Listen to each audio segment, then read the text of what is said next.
welcome back to the show. Oh my goodness, I'm so excited. You can tell I'm so excited. I'm geeking out already. My guest tonight is just, what can I say? What can I say? If I could find my notes, I'd tell you what I'd say. My guest tonight is an American voice actor who has been working at his craft since 2004.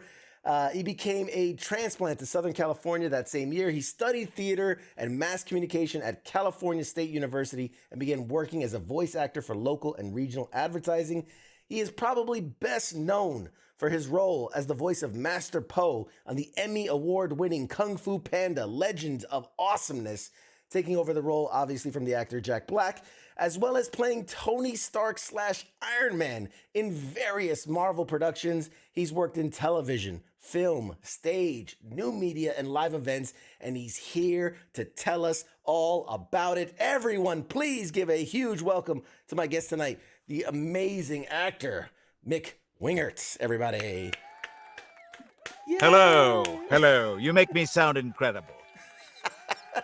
You deserve it. You absolutely deserve it, man. Thank you for coming on. We appreciate it. My pleasure, Mike. Thanks for having me. It's so good to join you and your audience, and I'm so excited to be here. There you go. And my friends call me CQ, so by all means, we are friends now. We are got forever it, CQ. friends. And, you got it. I'm gonna hit you with the first question. Same question everybody gets. What is your military connection? I have not served in the military for the U.S. or for any country, but my father is a veteran of the Navy, and my grandfather is an Army veteran, both of whom saw action in foreign theaters. So I believe my dad was in Vietnam aboard a naval vessel there. So yeah, I definitely have military in the family. And close family. So that's it's incredible. It's a deep connection and appreciation I have. Oh man, well we thank them for their service. That is incredible. Absolutely, to hear. And I thank you for yours. So thank you so much. Humbly accept. So there's so much to cover about your career, but first I want to get to know you. Sure. So this is a pop culture podcast. This is we talk about all the nerdy stuff. What is it that you geek out about? What gets your geek flag just up and raising? Gosh, what doesn't get my geek flag up and going? I have to say, like, I've always been into animation and cartoons and comics, specifically superhero boots and capes kind of stuff. I think as I have gotten older, I've had an appreciation for more, more I don't know, a broader spectrum of stuff. I'm way into horror. I love horror.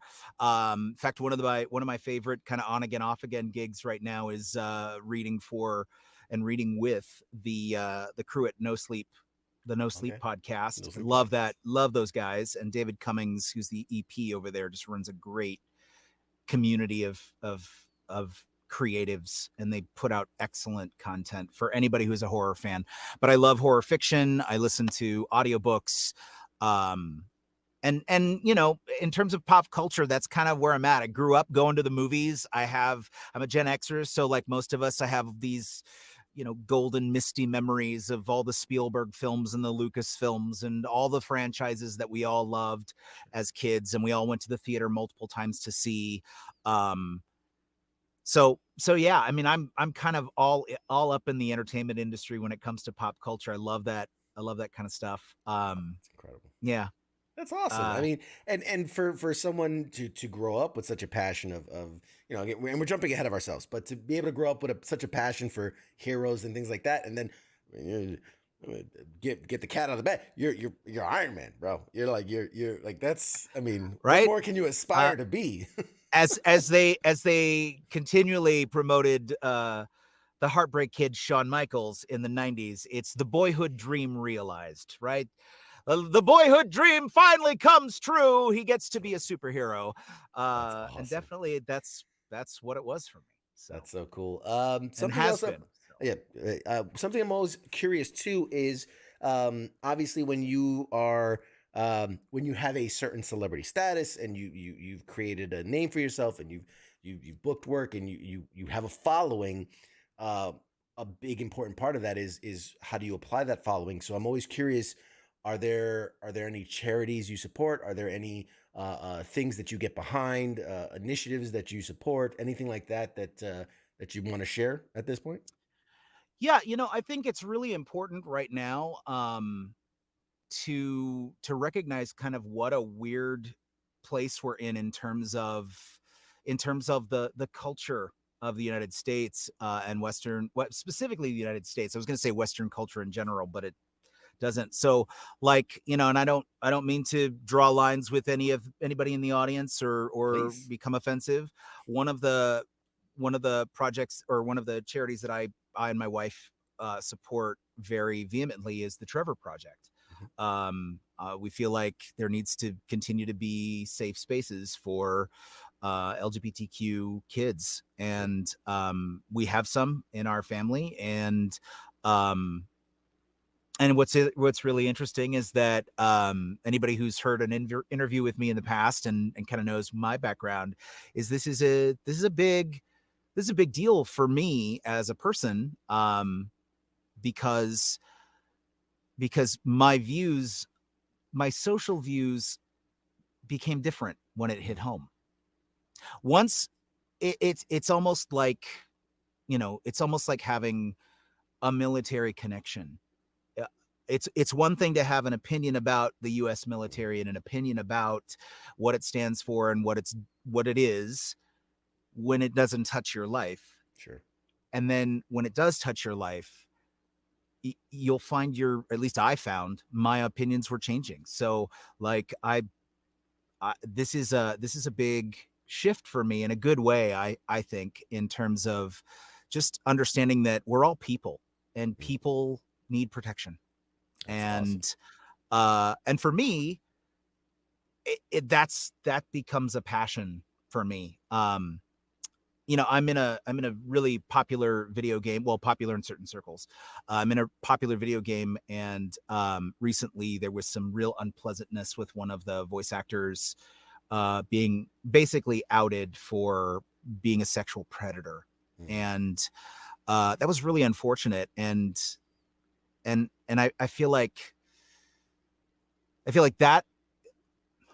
that's a great example of just people needing to be protected. Like, he Mhm. was preying upon the fandom of Mhm. this game, many of whom didn't know how to function when dealing with somebody with a certain level of fame and or celebrity status. And that's, I quickly took to my Twitter account and was like, look, I don't know that guy. I don't know his situation. I have no comment on that, but I do want anybody that's one of my fans to know that no matter who they are, nobody has a right to violate your boundaries, no matter how famous they are. No matter how famous they are, you belong to you, not Yeah. to that person. And that was really important for me to get out there and say, because, you know, sexual orientation and community aside, what's really important is that, like, we're people. People are people. And we all have feelings, and we all deserve the dignity of being able to have our own boundaries. That's a basic, you know, You're spot on. that's a Absolutely. basic. Like, Absolutely. you don't get much farther than that, in talking about individual people. So it starts with, you got to know who you are, and that needs to be valid. Um, and so, yeah, it is something that I'm passionate about. Is It's great. people feeling valid in their personhood, in Yeah. that sense. And yeah, to be valued and to know that you have rights, just as everyone Yeah, else, just as everyone else does. And I mean, kudos to you, because I think, not to go off on a whole side tangent, but I think it's so important for all of us to constantly be challenging what we believe and constantly be questioning, like, am I doing the right thing? Maybe yeah, maybe I grew up a certain way, and maybe I think a certain way, and maybe that's, I need to grow and I need to change. And so kudos to yeah. you for following what you think is right, and however Thanks, that works. So that's awesome, man. I'm thanks. happy to hear that. Me too. So give us, before we dive into the acting and the work, give Mhm. us a sense of your background. Where did you come from? Family, big family, small family. Give us young Mick. I want to hear about young Mick. Oh gosh, that poor kid. I'm telling you.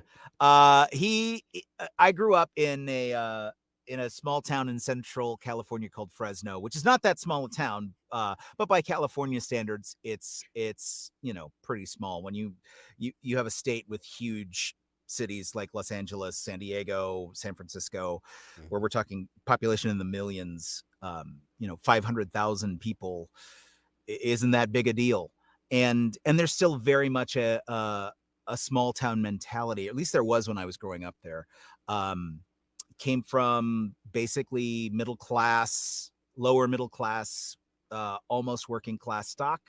My dad basically worked for the VA hospitals after he got out of the Navy, um, in various different departments. I think he ended his career with the VA working in the power station at our local VA. So he was in charge of the boiler room and making sure that the hospital had power all the time. Um, and my birth mother is a beautician, or was a beautician, and so we were just lower middle class, um and I definitely had a vivid imagination as a kid, and that became how I like dealt with my whole world is through my imagination and my fantasy. I think there wasn't a dish towel in our home that didn't become a cape for me at about the age of 3.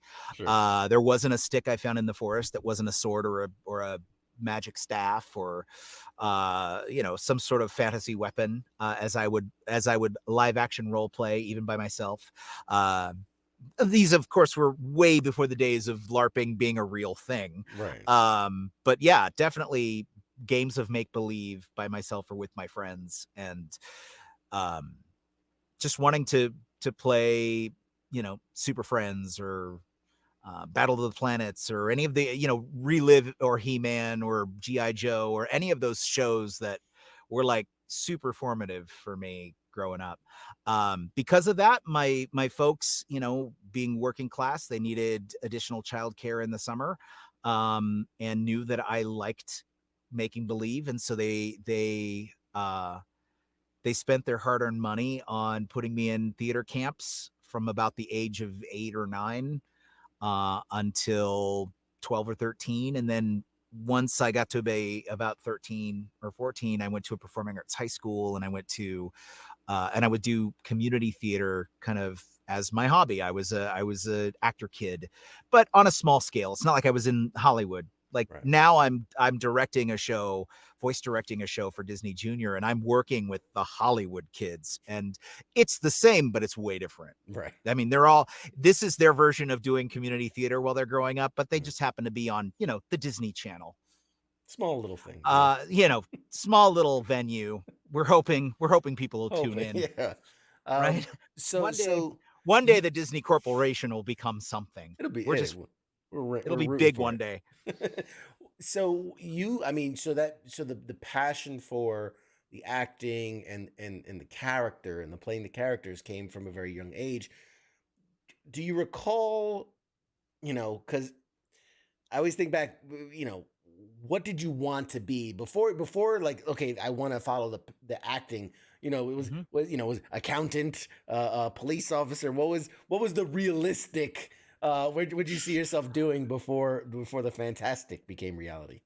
Uh, you know, I, when I was in college, I was pretty active in like an evangelical college group, a Christian college group, and I always used to literally worry, and this is so sad, but I would literally worry that God would make me suffer by making me an accountant. Literally, like that would be not my punishment, but that would be my growth, right? That would be what I would need to become a real person, kind of a thing. Anyway, anybody Sure. who comes from an evangelical background, you get me. I know you see me, but what I would say is like I always knew that I wanted to be an actor of some kind, a performer of some kind, whether that looked like, I mean, at one point I thought I wanted to be a game show host. And I think it was probably because I had an inordinate number of days off during that school year, either through being ill or whatever, and I just watched too many daytime game Sure. shows, Great. reruns. Match Game, big money, no whammies, big money, no whammies. Stop. Anyway, watching that, watching those kinds of shows, um, I think influenced me, but I always kind of knew I wanted to do this for a living. That's And awesome. I've always wanted to be a cartoon character. Um, I mean, some of my early memories are getting together for family dinners around the holidays with my dad's side of the family specifically. And my dad and I used to watch cartoons and the Three Stooges together all the time. And so when we would get together for family dinners, everybody's in this lively holiday mood. And I have an uncle named Greg, Uncle Greg. Shout out to you, Uncle Greg. Uh, Greg was the family comedian the Mm, generation before me. So right. he we'd get there and he'd do his Rodney Dangerfield kind of thing, and his was spot on. Mine's awful, which is okay because nobody knows who Rodney Dangerfield is anyway. Yeah. Not anymore. So No he would respect. do it. No He respect. gets no respect. So he would do his Rodney. He'd do his Reagan because Reagan was president at the time. He'd do um, that little duck character from the MGM cartoons, the one that kind of sounded like Donald but wasn't Donald. Right. Sweetie, I think was the name of the duck. But you know, kind of a thing. So he'd do that thing, and I would just, with the exception of the duck character, I would like try to match him voice for voice at like the age of 10. Mm, And I'm like, yeah, I'm going to do this. This is fun. And we'd just cut up around the table and everybody be crying, laughing, and mostly because of Greg, but I was trying. I was trying to keep up with him. So here's to you, Uncle Greg. Um, and then when I got into theater and were started performing, and I went to a performing arts high school, so we got to do all kinds of fun theatrical things that most high school kids don't get to do. Most high school kids, if they even have a drama department, they're lucky to get to do Our Town mhm. or, some Shrek the musical these days. But like we were exploring really like fun, but also not avant-garde, but like uh, a little more a little more deep cuts when it came to the theatrical world. We were doing scenes from like Ibsen and Strindberg and Okay. all of these classics and whatnot. And I would always start my characters whenever I'd be in a high school play, or if I was doing community theater, I'd always start with, well, what does this character sound like? What is this Mm, character's vocality?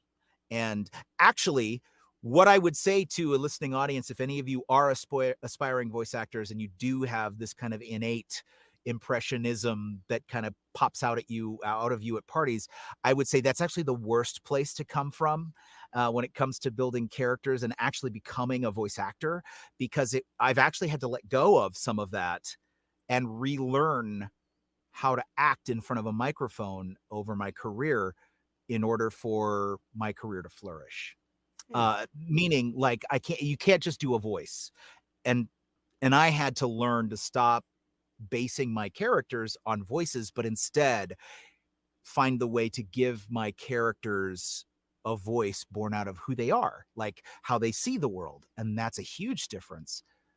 So for those of you who are watching or who will see these clips, uh, you know, don't do as I did. Or if you do start your character with a vocality, make sure you go deeper than that. Make sure yeah. you go further than just what does he sound like. I mean, I remember playing in high school. I was playing this detective in this murder mystery stage play we were doing, and it took it place in and around New York, I think. I mean, it may have even been like Connecticut or something. I don't know. But I was a hard boiled detective. So, of course, I made him sound like this, even though I had never been to New York myself.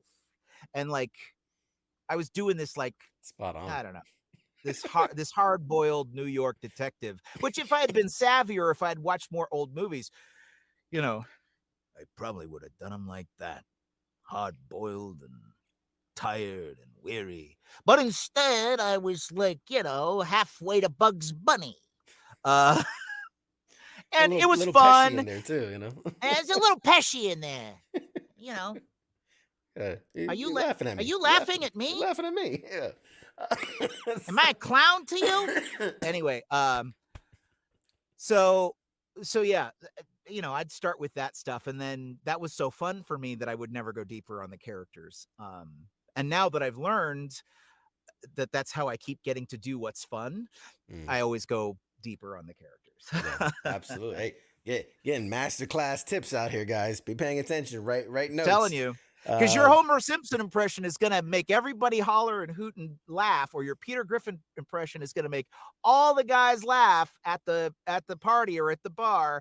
But first of all, they're not it'll hiring work. for Peter Griffin, Yeah. and secondly, when you get in that session for 4 hours and have to emote as Peter Griffin, not just sling off lines you've already heard somebody else do. When you have to have an original interpretation of a line, like, you'll be stuck. It's so different than just cutting up at a party. It's so different. Yeah. I've been fortunate to get to talk to a lot of good voice actors, and I'm impressed because the difference of someone doing an impression, right, is I'm saying a line that's famous, I'm saying a line that'll get a laugh, but a true voice actor is someone who can mimic the voice but create a whole new, like it's a whole new thing that's never been done before, and they bring life to that character and not just Yeah. some one-off clip that's popular. um I was gonna ask you, so to get into your career, because I mean, my God, I mean, we could talk all day, but I there's so much I want to talk to you about. Yeah, Um, no worries. I tend to be a bit long-winded, so feel no, free to not at just all. jump in I and love say, it. "Please shut up, Mr. Wingert. I have a Moving on to question." the next question. Moving on. We're moving on now. So your first credited, as I was looking at IMDb, I do my little research. Your first Thank you credited for that. work is 2004. It's World of Warcraft. It's a video game. It's work there. How did you go from I enjoy doing voices and playing characters and doing that to now I'm doing this as a job? Like, how'd you get involved with World of Well, Warcraft? don't be misled by IMDb.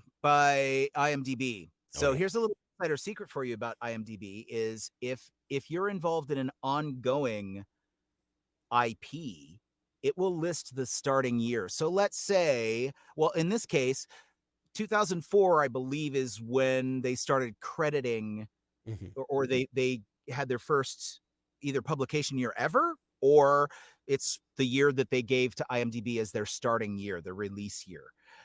I didn't do World of Warcraft until 2018 or 2017, There you but go. it lists on IMDb because it's been around since 2004. And technically, it's an ongoing IP. They treat the video game, because it's a massive multiplayer online, you know, RPG. Right. They treat it, because there's always new content for it, like it's a series. So the start of the series was 2004. You're welcome. You Uh, know, shame you on know, me. Shame, that's no, bad no shame research. on you. No shame. I'm just trying to make myself look smart. That's all. You didn't do anything wrong. In fact, it's I'm gonna blame the researchers, guys. You're failing me, yeah, researchers. right. You're You're failing me, fired. You're guys. We're fired. getting new guys.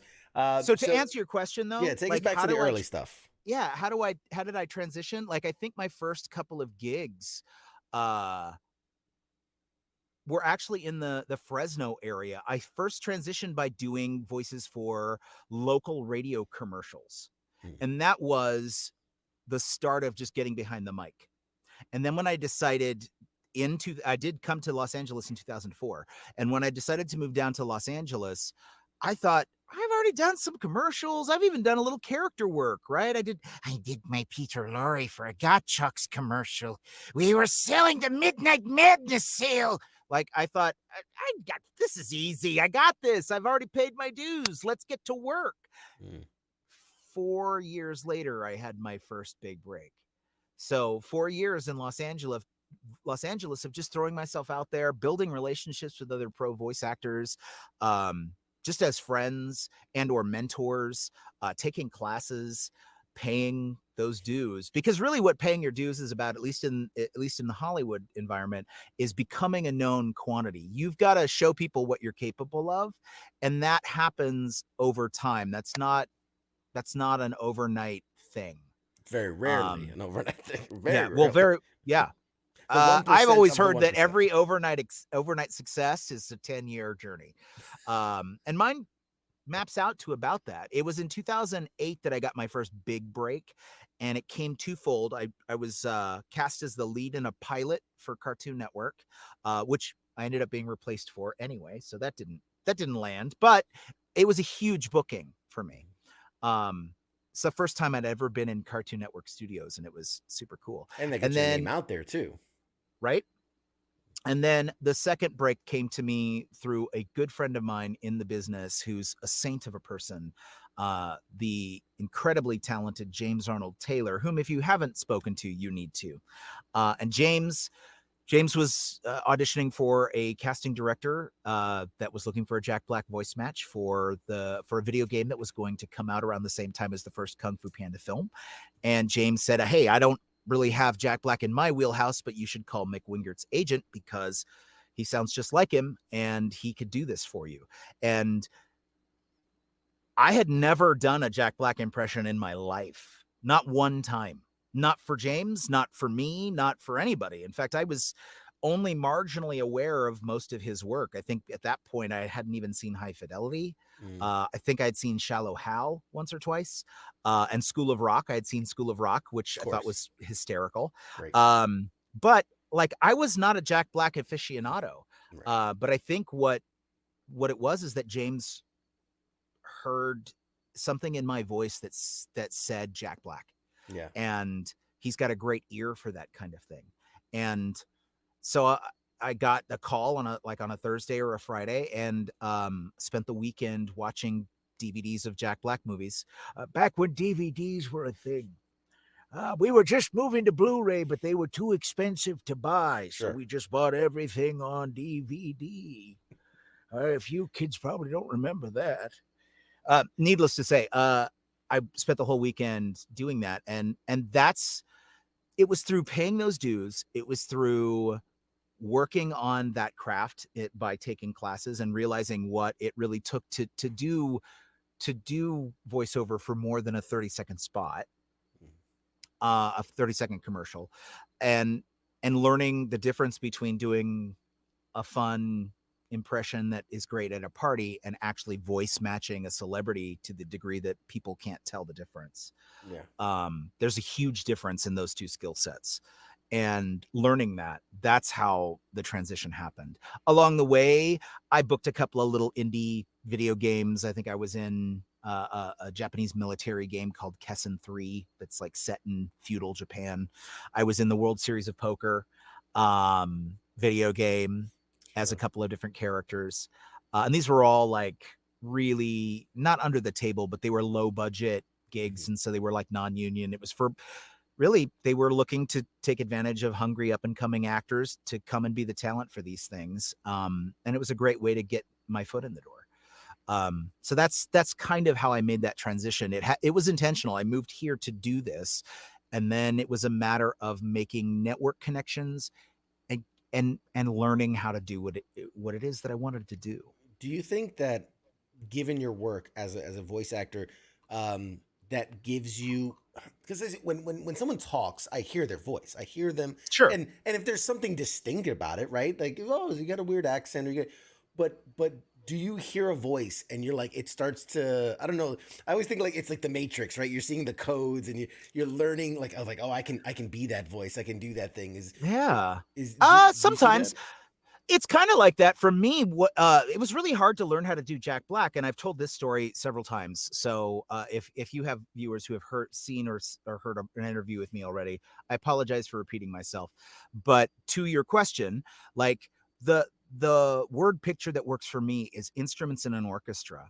And what was really hard about doing Jack Black is that, and ended up proving to be an asset, but at the beginning it was really hard, is that we are in the same section of the orchestra. We're both like brass instruments. Okay, we both have kind of this loud, brassy sound.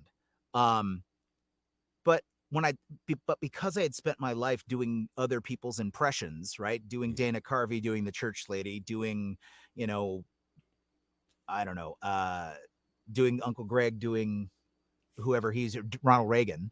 Like I had spent my whole young life basically pretending not that I was a trumpet, but that I was a bassoon, right? Mhm. I was pretending to be people from another section of the orchestra, somebody like a Jack Nicholson, who's not necessarily in my register. But he's got such big, iconic handholds, like Walken. Like the reason everybody in town has a Walken impression is because he's so distinct sounding. Mhm. Like he's like the oboe of the orchestra. You always know that's a freaking oboe because there's nothing else that sounds like this when they talk. No other person has these idiosyncrasies when they start talking. And so that's why it's so easy. Once you dial it in, it's so easy to go, okay, well, he's doing a Christopher Walken because everybody knows the sound of an oboe and can, somewhat do it. But when somebody's in the same section of the orchestra as you're like, well, what makes my sound a trumpet, not a trombone? Is it the pitch? Is it the slide? Is it how do I differentiate so that I know that I'm being him and not me?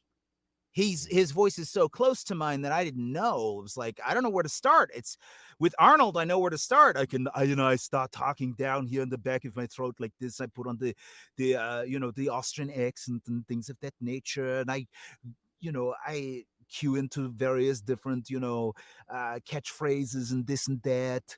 And he was governor at the time, so it was super, super easy because he was talking all the time. All the time. So that's easy, but you get somebody who sounds just like you and you're like, I don't know what makes me different. Um, and eventually I found out that it's an articulation issue. I'm going to cut the story short and not get into the minutia of it, but basically we have very similar voices, and the key difference is that he forms his words differently. And once I Mhm. figured that out, once I figured it out that it's all in the articulation, then I can put it on anytime I want because I know how to talk like him by just changing the way I form my words, but I didn't change my pitch. I'm not adding any extra texture. I'm just, kind of modulating the way he does. And that's for me, Yeah. that was the key. That was me going, that's a trombone. I got it. Um, but the opposite end to kind of get back to your question, and I'm sorry I'm long-winded, No, but please. to get back to your question, the other you know, the upside of that is now that I'm a voice acting coach, I can help people by saying, okay, you need to figure out what section of the orchestra you're in because voice matching is going to be easier for you there than if you're, say, a trumpet and the person that they need somebody to voice match for is a piano. Like Mhm. you're not going to sound like a piano. Or your best piano isn't going to sound like as much like a piano as, say, an electric keyboard is. So let the guy whose voice is an electric keyboard book the piano job, Yeah. and you stay with being a flute or a Play to your trumpet or strengths. Yeah. whatever. Play to your strengths. Play to your wheelhouse. Yeah, for sure. Know Dude. what your wheelhouse is, and that's where your strongest voice matches are going to be. And then from there, it's the process of breaking down. So what does make us different instruments in the same section? Like how does Ryan Reynolds talk differently than I do? How does Robert Downey Jr., who might kind of sit in the same section as me, but he is a totally different instrument? And like what makes his speech pattern, his idiosyncrasy, his placement, like where does he place his voice? Where does it naturally come from that's different than mine? Um, and if you're in the same section of the orchestra, you're going to have a much better success rate at once you are able to break those things down of actually matching that person. That's Um, it's incredible. It's incredible. it's I'm on a weird section of TikTok. I think like my For You page. It's a weird mishmash of things of all my hobbies and whatnot and things I'm interested in. But one of the things I see a lot is those acting coaches, voice coaches, and things. And one person was talking about like certain celebrities speak from their teeth. and it's from and this different sounding of the bottom teeth versus the top teeth, and some speak with the throat and the lips, and it's like, and you're like, that makes no sense. And then they start doing examples of it, and you're like, oh my God, that is That's weird. incredible. Yeah. It's Yeah. such a strange thing. You have a fascinating job. It's I, amazing. I love my job. My job is one of the life-giving things in my life. I love it. oh man, you're so lucky to be able to do something you're so passionate about and love. So you, I mean, you find yourself uh being Jack Black for Kung Fu Panda, the video game.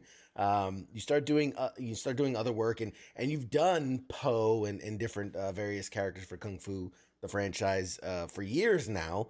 Mhm. And then a couple years later, you kind of you stumble your. Here's the fascinating thing that I found, right as I was digging into it. Well, sorry, I'm gonna segment my question first. Doing Jack Black for so long, are you ever approached for any of his other work? Or is there ever any other times where they're like, well, we need a Jack Black style Yeah, voice? not as often as you'd think. I mean, I did a little bit of what they call ADR, which is automatic dialogue replacement. That's where, for sound purposes or because of an edit, they just need the line re-recorded. Sometimes most of the film is re-recorded in ADR, even after it's shot on location. But a couple of times I did some ADR for him on like House with a Clock in Its Walls. I took over the role of Slappy, the ventriloquist dummy, for the second Goosebumps film, which was not Kung Fu Panda related.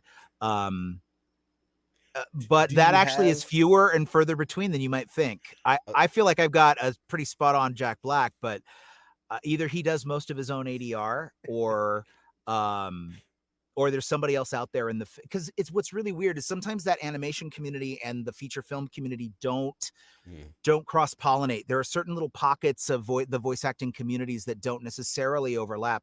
And so there could be just a Jack Black film guy that's out there that books all that work. Or I'm sure Jack it's. is doing it himself. Yeah, he seems like the kind of guy that's just gonna hog all the work. Yes. The, There was a Jumanji game too, and I got to play like effeminate Jack Black because in the whole right, conceit of that Professor Shelley character is that's that right. it's a teenage girl that's in this middle-aged So it's man's body. Oh Jack my Black God. doing a girl version. And it was so fun. I think his performance in that first Jumanji film, I haven't seen the second, but his performance in that first one is so good. Yeah, He's so spot on as a teenage girl. it's almost like he deep down he's a teenage girl inside. Just I, let it you out. know, makes one wonder. So given that you're so in line with his voice and speaking about animation, I happen to know he's going to be playing Bowser in a super. Is there maybe a video? I was going to say, is there going to be a video game of Super Mario Brothers? I don't know. Maybe one day they'll make a Super Mario Brothers video game, but utilizing the actors' voices or sound alikes. I mean, are you getting your Bowser ready? Have you heard the his voice via the trailer? I have, and I am getting it ready. One thing I've noticed, Jack came back and did the new Kung Fu Panda television show that's on Netflix. Mhm. I'm also in that, which is awesome because I'm playing not Poe, and I booked a character in my own right. Um, that's I think debuting the second season, which Mhm. just hit. But Jack came back and decided he wanted to play Poe in this series, which is awesome. And I've noticed that his voice has dropped way down here like this. So now when I do Jack Black, I have to like keep it down here, and that's kind of where Bowser lives, Mario. Like he, Very good.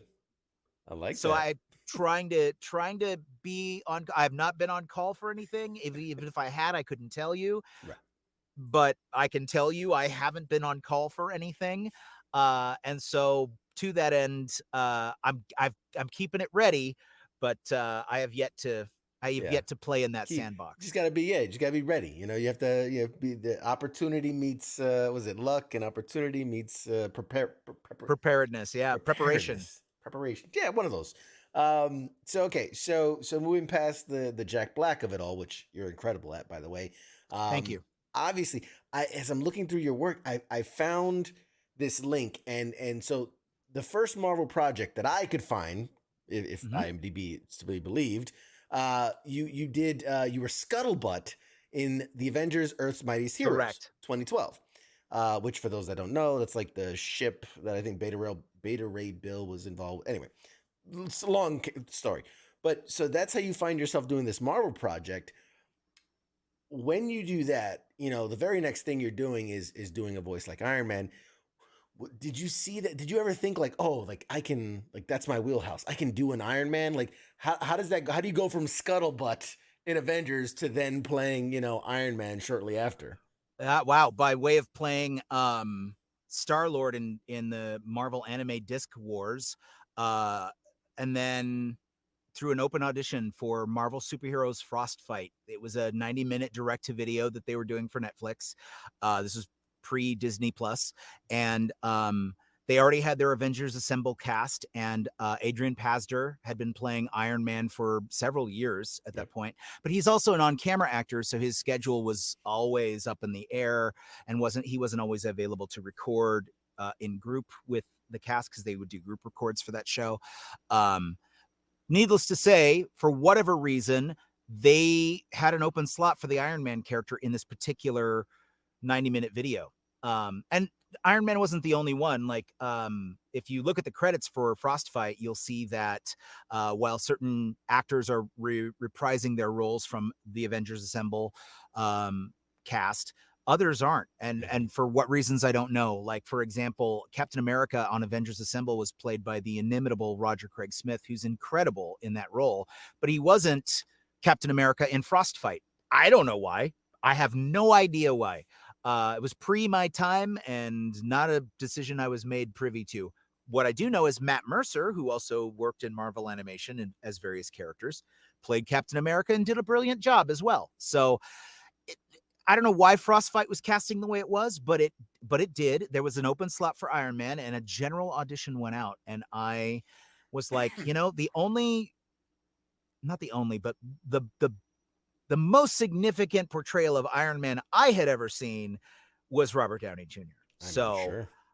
So I just wanted to take the opportunity to play around with his speech pattern, his delivery as Iron Man, his compellingness of making that character cool. And I said, I'm going to give this a shot, and I'm going to sprinkle some Downey dust on it because that's what it needs. No offense to Adrian Pasdar, but I had played I'd played like Lego Marvel superheroes and heard his performance, and I'd heard him as Iron Man, and he's got his own take, and that's awesome. But for me, the consummate Iron Man's Downey. So I mean, it's hard. It's hard to, so if I'm going to get the opportunity to audition it, I want to bring that sauce to the table. So there was a line like, again, Frostfight's this kind of like for kids, superheroes meet Santa kind of vibe. And I basically, took one of the lines in the audition and just decided that I would put that upspeak that he puts on there and the different kinds of, pronunciation and bring that to the party. And somewhere somebody in casting went, that's what we want. I want that guy. We want someone that sounds like Robert Downey Jr. Like, absolutely. And so it paid off, that risk. It was a risk because in animation, Iron Man was Adrian Pasdar. Sure. But it paid off insofar as after Frostfight, I got a call through my agent from the people at Marvel Animation, and they're like, we've got this Lego Marvel project coming up, and we would love to have you reprise Iron Man the way you did in Frostfight. We loved what you did. Would you come do it for Lego Marvel Avengers Disassembled? Absolutely, I will. Thanks for calling. And then shortly after, I got the call, hey, Adrian Pasdar has opted not to renew his contract as Iron Man for Avengers Assemble Season 4. Would you like to take over the role of Iron Man? Yes. I think so. To get to play the coolest superhero in any given room, right? Aside from Batman, there's nobody cooler. And I just mean it's in terms of, I don't mean like as a favorite character. Like you can think whatever character is the coolest in and of yourself. I just mean in terms of the way that they're written, like suave, swagger, bit of like, an alcoholic, but a fun who one. owns the room when they walk in? Right. Who owns the room? Batman, Homelander, and Tony Stark. They own the room when they walk in. Yeah, you're spot on. And so I'm looking through the times you've played him now. we're not comparing. Well, we're comparing. So Robert Downey Jr. has played Iron Man, Tony Stark in 9 different films and projects. Now you have a variety because you've done it in game, you've done it in short form, you've done it in serialized TV form. You have 11 credits to your name of Iron Man slash Tony Stark. So technically, you've been Iron Man more than Robert Downey Jr. I mean, that's you got to feel a certain way about that. I mean, how does that make I you hadn't feel? thought of it that way, but thank you for that. It feels amazing. I think the capstone on that particular adventure for me was being invited into the What If cast, um, because they were going for all their on-camera actors, and it was the first Marvel animation project after Endgame. And spoiler alert, we all know what happened in Endgame. If you don't know what happened in Endgame, that is not my problem. Yeah, you wouldn't care Um, either way. so Tony Stark dies in Endgame, and this would be the first iteration, and this is the first real project in a post Tony Stark universe. So to be able to play that under the guise of what if, like, what if these events happened within the Avengers timeline? Either these stories take place in the past, or or their alternate timelines where Tony didn't die or whatever. Like, to be able to pick up that torch and to be invited into the cast that contained so many of the on-camera actors, like I mean, so many people. you're in Hemsworth the reprised his MCU. I'm in the MCU. Like, Yeah. that was mind-boggling to me. What was mind-boggling is I got a Google alert for my name. I just look for press clippings. It's not because I'm a Sure. raging narcissist, but Yeah. in looking for press clippings, I saw that I had a Newsweek article, and I'm like, Newsweek? News fucking week knows my name? That's crazy. Yeah. And if you look up the Newsweek article, it's basically, why isn't Robert Downey Jr. Coming back for Why is Marvel's this What If? guy? But then they go through his brief history with the MCU and his brief history with Disney Marvel, and then they spend 3 paragraphs talking about my career, and I'm like, nobody interviewed me. They just did what you did. They did a deep dive on my IMDb. They said veteran voice actor Mick Wingert is taking over the role. You may know him from blah, blah, blah. And 3 paragraphs later, they're wrapping up the story going, we're looking forward to seeing what happens with the MCU in What If. And I'm like, I just got press coverage in Newsweek, And of all along places. side by side with Robert Downey Jr. Like you're being How does compared. this happen? Also, I do most of my work, if I'm not in a video game, most of my work is, well, I would even say, even to including video games, most of my work is episodic television. And episodic television, contractually, the only credit you ever get on screen is going to be after the show. And it's usually so fast that it's clear they're just meeting a legal obligation and they're getting out of there. They're getting off screen. And so when episode 3 hit, I think it was episode 3, it was either 2 or 3, and that was the first time I was going to place Tony Stark on screen in What If. My title card came out, it was like, Sam Jackson and Michael Douglas, his name came through, and then Lake Bell, it said Lake Bell because she was playing Black Widow in the episode. Mick Wingert. I was like, what? I just got a pre-roll credit. Like, what you have to understand that many of you may not understand is that is a huge deal. A pre-roll credit is equivalent to celebrity status. That means your name is big enough or you're important enough to the episode that they put you up front, because they save those for names that'll put asses in seats. And I don't think they included me up front because they thought I would put asses in seats. Because at that time I wouldn't have. I probably still wouldn't. But bringing in all those it was Kung Fu fans. But it was their way of recognizing, like, these are the stars of the show, and he is one of them. And that was a huge deal for me. It was a huge deal to see that on screen and not just get a post post-show, block credit, Yeah, just of cast and list. flips by the It was speed of an eye. huge. It was the biggest thing I'd ever been in. And then that same year, Arcane released, and Arcane was the next big thing for me. And being able to play Professor Heimerdinger in Arcane was another huge. I mean, it's an Emmy award-winning show, Mhm. and for good reason. I mean, it's a brilliant story, and well crafted. And so to be able to go from Tony Stark to Professor Heimerdinger was very, very good for me. Um, and it was super cool. That's It was super incredible. cool. I don't suppose you're allowed to say. Are we gonna get more Tony Stark season two? What if? I mean, I would I imagine. I can neither confirm nor deny. I'm not allowed to say anything about season 2, and they Fair keep me enough. in the dark most of the time. So, like, I know very little about where they're going with season 2. Sure, sure. Sorry, guys. No, no, not at all. Hey, it's the business. I understand. I mean, again, I can't imagine, because it's one thing, like we were saying, it's one thing to play Tony Stark, to play Iron Man in Marvel animation, and it's kind of its own thing, but what if is MCU? Like that is Marvel proper. They said this is not just canon, but it's important to the MCU story as a whole. And so like what an amazing opportunity, and to cut your teeth, 10 times in different projects ahead of that. So it's like they were preparing you to actually take on the mantle. Absolutely. And what I'll also say, about the MCU story is that that wasn't a guarantee. Just because I had played him before, it wasn't a guarantee. Sure. I know that, I was talking about ADR earlier, and different actors do different percentages of their own ADR. And I know they have a really spot on ADR guy for Robert for the films.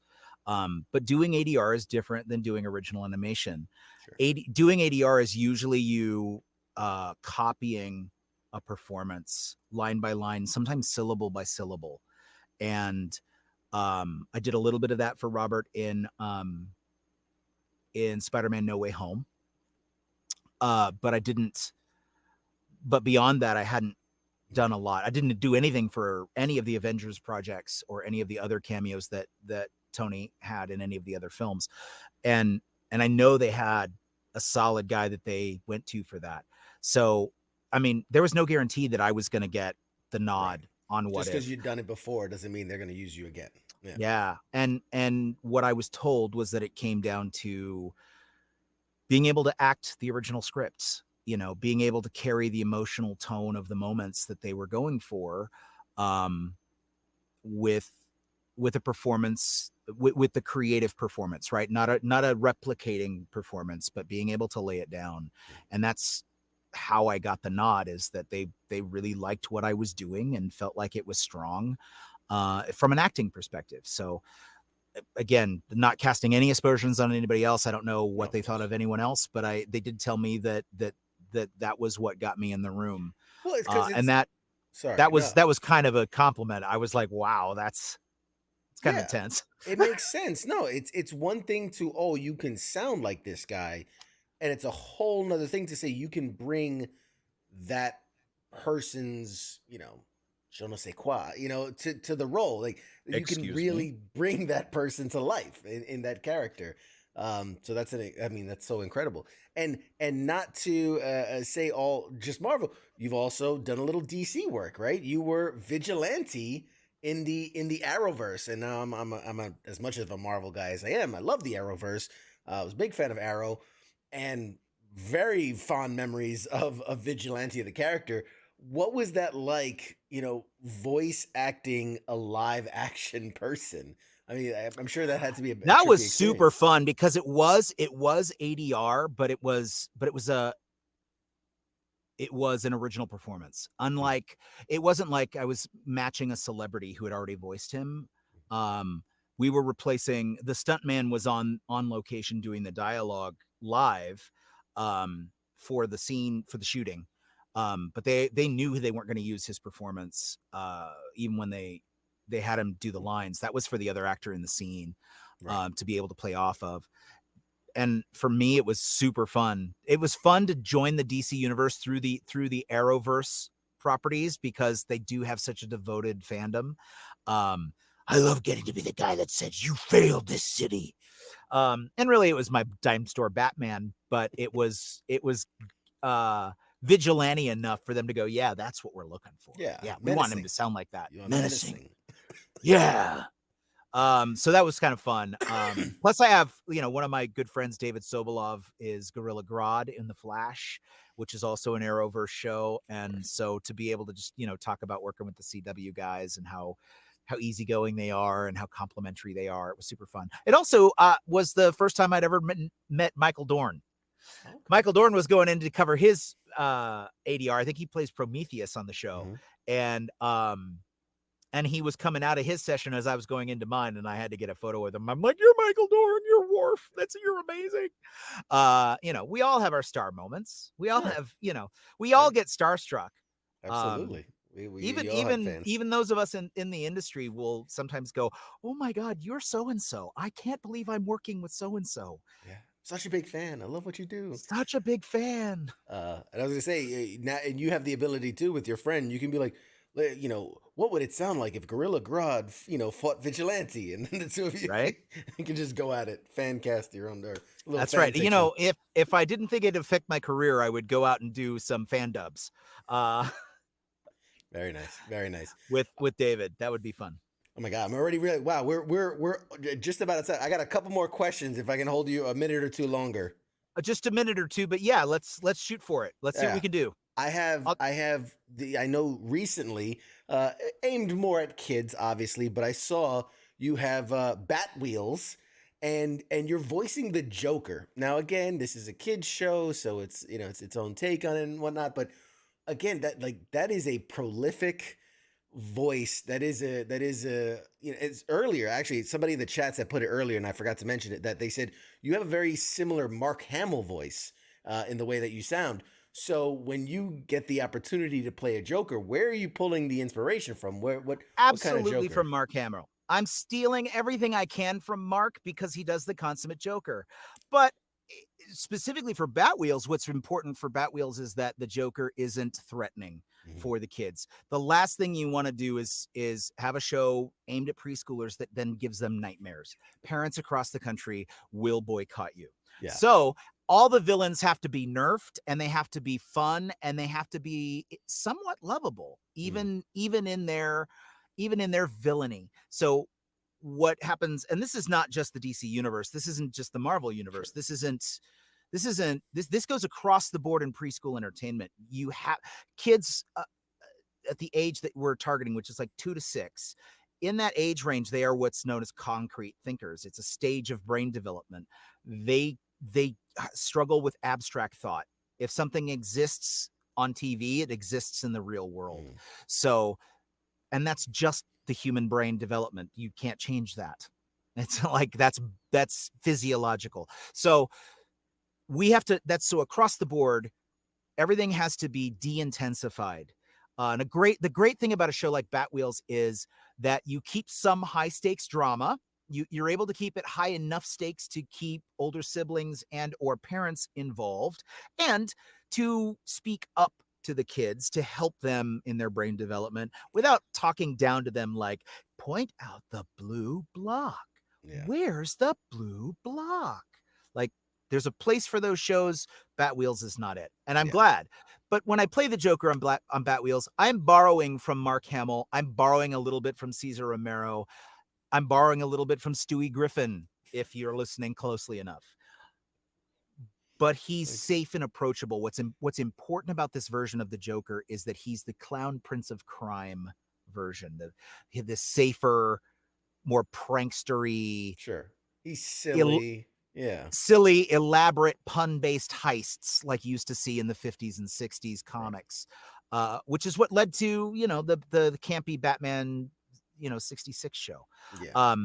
And that's just, I told you I'd try not to be long-winded, but here I go again. That also was like childhood, boyhood dream come true. Like I was Shawn Michaels clutching that title at WrestleMania when I booked the Joker, because I mean, if you go back, there's a picture on my Instagram uh, of me dressed like the Joker for Halloween in 1990, in my sophomore year of high school, the year after I read The Killing Joke, and also the year after the 1989 Batman film Right. came out. And I was obsessed with the character of the Joker. I was obsessed with The Killing Joke and Brian Boland's art style and how he drew the Joker. And I was always doodling Joker faces everywhere. And it was just kind of my obsession, perseveration at that time. And so to have actually booked that as a grown adult and gone, there's a version of the Joker out there that millions of kids are hearing, and it's me. Yeah. You are going to be the entry point for there are going to be kids that grow up and know of the Joker, whereas I grew up, maybe it was my teens where I became aware of the Joker. There are going to be kids that are 6, 7 years old with their Joker lunchboxes, and you are their Joker. For some, like you said, it's the Caesar Romero. For some, it's the Jack Nicholson. For some, it's the Heath Ledger, which is a great Joker. But for many, a entire generation, there's going to be Mick Wingert is their Joker. So I mean, that's so incredible, man. I'm happy for you. I think that's such an Thank you. incredible accomplishment. Thank you. Um, I love performing on Bat Wheels, and I get to do double duty. I'm also the mobile operations mechanic, which is the little comedy bot in the Bat Cave. So that's always fun. When the heroes are being heroes, to be that guy who comes in and is like, "Don't worry, Bam, I got you all taken care of." Um, yeah, nice. that's super fun to be able to do that and to be able to do the Joker as well. Hello, Bat Bros. Oh, Um, so great. I watched the first episode. I'm not gonna lie. When I saw that, I was like, I gotta watch the first episode. I sat down and watched the first episode of Bat Wheels, and you and the other criminals on the highway, and they come. Oh, it was great. I loved it. I loved it. I awesome. enjoyed it. Thanks. With It's a that, I fun don't want show. I don't want to hold you up any longer. I'm gonna give you the last minute here. Where can people follow you? Where can people find you? What do you have coming up that you want people to check out? Floor is yours. There's not a lot that I can talk about. There's so much of this industry is NDA. I'm sure you've heard this from every voice actor that, has been on your podcast, because we all want to keep working. We all want to keep working. Um, what I can say is that there are some properties that I have worked on that are coming back soon. I definitely can say that I'm online. You can follow me online on Twitter and Instagram at Mick Wingert, all one word, just my first and last name. I was lucky enough to be able to just get that simple on both platforms. I'm recently did a turn in the last couple of iterations of the very popular video game Genshin Impact. So you can look for me as Il Dottore, one of the villains there. Um, and and I've been very proud to be directing Firebuds, which is season 2 of Firebuds will be coming out pretty soon on Disney Junior. And I was voice director on that and got to work with the whole cast, and that was super fun. Also, another dream moment, got to work with Weird Al Yankovic, of all people. Like, oh my gosh, I just directed Weird Al Yankovic. What is my life? It's crazy. If you told 13-year-old me or 12-year-old me from 1986 that, guess what? The guy that you're listening to on the radio, you're going to be directing him one day. Mm. What? No, stop that. That's kind of cool. The other thing too is that I have a horror podcast called The Hidden Frequencies, and it's Twilight Zone inspired. So it's all fully produced audio drama starring some of your favorite voice actors like Fred Tatasciore and Roger Craig Smith and Cissy Jones and Jeremy Lee and Courtney Taylor and some of the best in the business. And they're about 30-minute episodes. That's out there.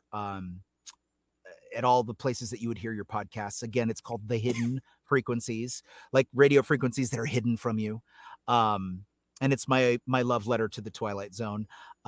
We have about 16 episodes out. So I have to check that out.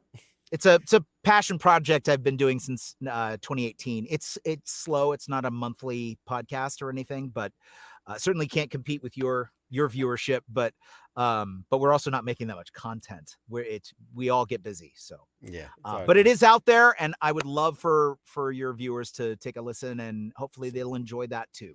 Yeah, we'll share the links out to it. And then you have mickwingert.com. You have the I do. website.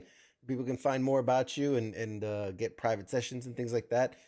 I mean, you're a masterclass. You're incredible. Thank you. Thank you so much for being here today. Honestly, I could keep going for another hour, but I want to respect your time. You're an incredible Appreciate dude. that. You're Thank a you busy so guy. I have loved chatting with you, CQ. Please, anytime. Absolutely. Anytime you Oh, want yeah. to have me back to bore your audience, please do. Yes, we'll look forward to future seasons of future things. And when we cross that bridge when we get there, you are welcome back anytime. I'd love to dive even deeper into your catalog because I mean we covered the iceberg, the tip of the iceberg. It was just the tip. Just the tip. We only gave you the tip on this one. Next time we'll Hey-o. go deeper.